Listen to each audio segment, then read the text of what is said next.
तर बेईमानी करणाऱ्यांना सोडायचं नाही, कुणी फुटलं तर त्याला रस्त्यात तुडवा, असं आवाहन खासदार संजय राऊतांनी शिवसैनिकांना दिलेलं आहे. राऊतांच्या या विधानावरून मंत्री गिरीश महाजन आणि खासदार नरेश म्हस्के यांनी देखील राऊतांवर निशाणा साधलाय. त्यांच्याकडे तुडवण्यासाठी कुणीही उरलं नाही असा टोला गिरीश महाजन यांनी लगावला.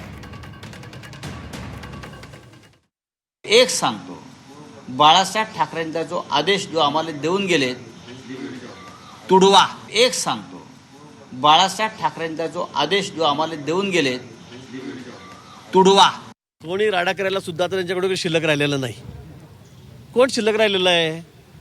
ते दिवस गेले जेव्हा तुम्ही त्या ठिकाणी आमच्या सोबत होतात, बाळासाहेबांच्या आयडिओलॉजीने चालत होतात. पण आता ते राहिलंच नाही तुमच्यामध्ये, की तुम्ही आता काँग्रेसच्या मांडीवर जाऊन बसलेला आहात. आता तुम्ही राहुल गांधीला पंतप्रधान करा म्हणून त्याच्या मागे फिरतात. कुठे काय राहिलं तुमचं? आणि तुम्ही ग्राउंडवर आहात कुठे? तुम्ही सकाळपासून जे बस सगळं आपली बडबड सुरू करतात. त्यामुळे आता लोक तर वैतागलेत, पण तुमचे लोकसुद्धा वैतागलेत. खासदारही वैतागलेत, काही दिवसांनी बघा आमदारही वैतागलेले आहेत.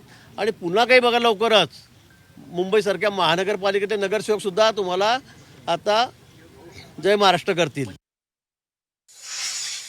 ज्या पद्धतीत बडबड करत होते, तोडा मारा सोडा, आत्मपरीक्षण करा ना. का ही वेळ आलेली आहे? का सर्व जण तुम्हाला किती जणांना मारणार आहात? शिवसैनिकांना मारणार आहात? नगरसेवकांना मारणार आहात? का आमदारांना मारणार आहात? कोणाला मारणार आहात? ही नुसती हूल देत आहेत. त्यांच्या डोक्यावर परिणाम झालेला आहे. मेंटल हॉस्पिटलमध्ये एखादी बेड त्यांच्यासाठी मला बुक करावासा वाटतोय. अरे राडे करायला तिथून निघतं खरं तुम्ही. आता काय कार्यकर्त्याला डोकं फोडायला लावणार आहे? कार्यकर्ते वैतागलेले, ते तुमचे डोके फोडतील. आता तुम्ही त्या पक्षाला आता कुलूप तुमच्या हातातच आहे. कधी लावायचं फक्त ही वेळ काळ ठरवा.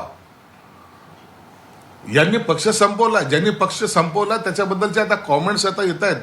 ऐका, थोडा वाचा.